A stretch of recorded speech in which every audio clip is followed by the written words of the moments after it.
అందరికీ నమస్కారం. నేను మీ నాగార్జున రెడ్డి, మాజీ పంచాయతీరాజ్ అండ్ రూరల్ డెవలప్మెంట్ ప్రభుత్వ సలహాదారునిగా గత ప్రభుత్వంలో పనిచేయడం జరిగింది. ఈనాడు ఈ ప్రభుత్వం గ్రామ, వార్డు, సచివాలయ వ్యవస్థల పేర్లను మార్చడం చాలా బాధాకరమైన విషయం. ఎందుకంటే పూజ్య బాపూజీ కలలు కన్న గ్రామ స్వరాజ్యాన్ని దేశంలోనే మొట్టమొదటిసారి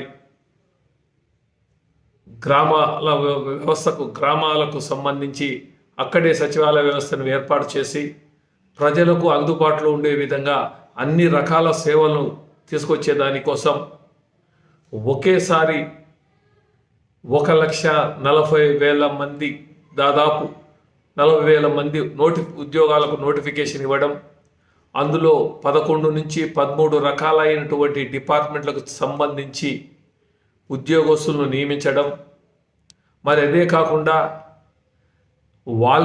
వాలంటరీ వ్యవస్థ తీసుకువచ్చి 50 కుటుంబాలకు ఒకరు చొప్పున ప్రతి గ్రామంలో కూడా దాదాపు 2,50,000 మందిని నియమించడం, ప్రతి ఒక్కరికి కుటుంబం దగ్గరికి పోయి వారు ఏది సమస్య ఉన్నా కూడా, వారికి ఏది కావాలన్నా కూడా ఈ సచివాలయ వ్యవస్థ ద్వారా, వాలంటరీ వ్యవస్థ ద్వారా కూడా వాళ్ళకు చేయడం జరిగింది.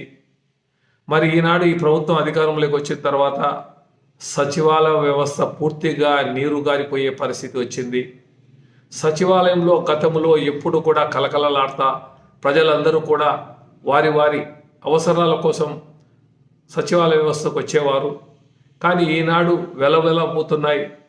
అక్కడ పనిచేస్తున్నటువంటి ఉద్యోగస్తులను కూడా ఇతర డిపార్ట్మెంట్లకు వాళ్ళని డైవర్షన్ చేయడం, సచివాలయం అనేది కేవలం నిరుపయోగంగా వచ్చే రోజుల్లో నిరుపయోగంగా ఉండే పరిస్థితి కనపడతా ఉంది.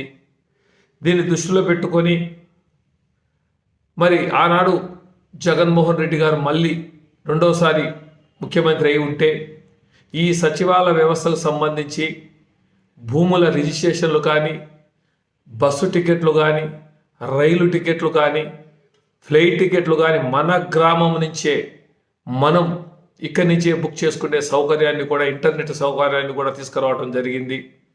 ఈరోజు ఆర్బీకేల ద్వారా, గతంలో ఆర్బీకేల ద్వారా రైతులకు సంబంధించి అనేక సూచనలు, సలహాలు, ఎరువులు కొనుగోలు చేయడము, కొనుగోలు కేంద్రాలు ఏర్పాటు చేయడం, ఇన్పుట్ సబ్సిడీ చేయడం ఇవన్నీ జరుగుతూ ఉండేది. ఆరోగ్య కేంద్రాల ద్వారా ప్రతి కుటుంబానికి దగ్గరికి పోయి అక్కడ వారికి షుగర్ ఉందా, బీపీ ఉందా, ఉంటే వారి ఇంటి దగ్గరికి పోయి వాళ్ళని పరీక్షించడం చేయడం జరుగుతూ ఉండేది. మరి ఈరోజు ఆరోగ్యశ్రీ అట్టకెక్కింది. మరి అదేవిధంగా నాడు నేడు ద్వారా ప్రజలకు